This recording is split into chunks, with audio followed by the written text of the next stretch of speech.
President Trump in the Middle East this week, dealing with questions about this gift of an airplane being offered by the country of Qatar to possibly replace Air Force One. Let's talk about it now with our panel. With us today, we have Abdul Hakim Shabazz from IndyPolitics.org, along with Politico's Adam Wren and the professors of political science, Dr. Martin Sweet from Purdue and Dr. Laura Wilson from UIndy. Laura, I'll start with you. A lot of headlines this week, including this new trade deal with China and also the president's trip to the Middle East, with a lot of controversy still over this luxury airliner being offered by the Qataris, something that's drawn some criticism from people in both parties. Oh, absolutely. I think that criticism is very warranted. But if we focus on the economic policy and this trade war with China, arguably we're in the best place as far as that trade war goes.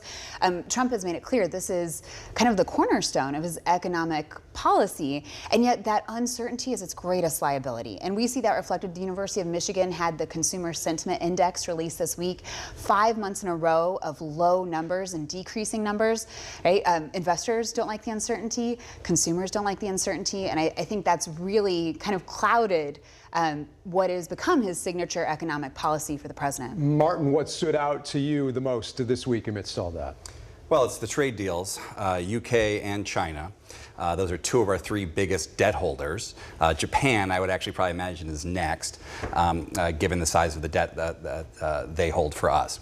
I mean, what we've seen with Trump is he's really sort of setting the terms of the debate. It's true in terms of trade, in which no longer are we talking about should we have tariffs. It's what's the number and how's it going to work out. So he's, I think, sort of hitting the second 100 days, maybe even stronger than the first 100. Abdul, we heard some criticism of the president in some conservative circles this week on the airplane issue, but not a lot of criticism from many of the elected officials here in Indiana on the Republican side of the aisle. We heard that interview earlier with Senator Young.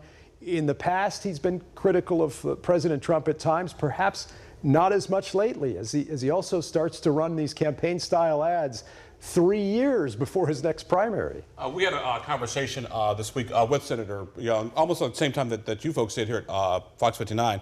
And what was interesting is he's walking a very fine line, which is I'm trying to be independent and do the right conservative thing, but also trying to sort of appeal to that kind of that MAGA crowd. So he doesn't want to get, as I jokingly say, sort of Dick Lugar. If you remember that primary from a while back, where Dick Lugar had some issues and Richard Murdoch then got Joe Donnelly. So I think Senator Young is walking a very fine line and actually doing a pretty decent job right now. Adam, you had some reporting for Politico this week about how Senator Young may have actually been the first to invite the president to this year's 500, even though he's not going to come after all, as you reported on Friday. That's right. Senator Young was invited to go with President Trump on Air Force One to Daytona 500 earlier this year, but couldn't make it because of a snowstorm. And so the two talked about maybe meeting up at the 500 instead. But, you know, the 500, it's the great uniter. Even Ron Klain, the Hoosier former chief of staff for Biden, told me this week that he had hoped the president would go, but we learned Friday that the president would not be going to the Meantime, 500. you were in Iowa this past week covering former South Bend Mayor Pete Buttigieg, who had some criticism of President Trump, but also faced some questions about some of the reporting in this new book on President Biden's acuity while he was in office. And that's something it seems a lot of potential Democratic candidates for president are facing now. What did you make of his response? Yeah, I asked Pete whether he saw Biden face cognitive decline while in office, and his answer was essentially that, you know, whenever he needed something from the West Wing, he got it. He's also said that, you know, on transportation issues, he wasn't always in the Oval Office with the president, so he is putting some distance there, and it's the clearest sign yet to me, him also saying that maybe Democrats would have been better off had Biden not run again. It's a clear sign to me that he plans to run in 2028. And Laura, whether it's Buttigieg out in Iowa or Young running ads online, I guess it's becoming clear that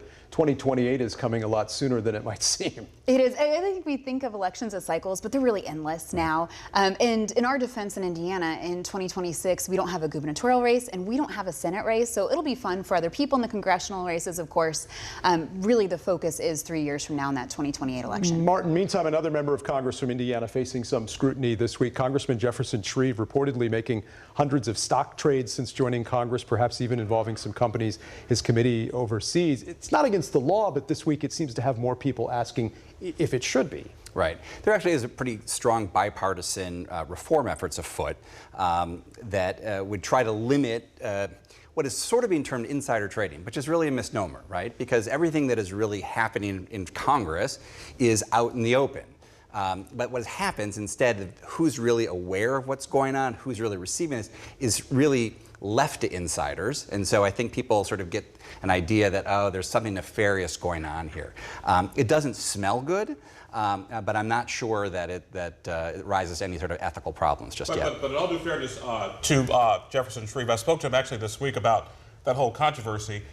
He did not control the stocks. The stocks were part of a charitable trust fund that his wife set up, and the money from the proceeds go to charity. So, I mean, anybody thinking he was profiting or manipulating stocks from his committee, that's not necessarily the case. And just to add, there were 144 trades listed, and the reporter found 3 that were adjacent to his committee duties. So. All right, a lot of scrutiny nonetheless this week. Meantime, a couple stories to talk about at the state level, including the possibility of new toll roads in Indiana and this new Bill of Rights for churches this week from Micah Beckwith and Todd Rokita, even as Rokita also targets Notre Dame this week over some DEI issues. Abdul, what's your take on all this? Well, once again, Micah Beckwith and Todd Rokita, the 2 people who actually deserved each other, would be those 2. I mean, I guess you need something to talk about, something to dominate the news cycle, whether it's DEI or picking on Notre Dame, one of the most prestigious Catholic schools in the country. And I thought Notre Dame had an interesting response, like, hey, we reflect the Catholic community. There are lots of Catholics, different races, different religions. That's what we want to do to make sure we have a diverse, make sure we represent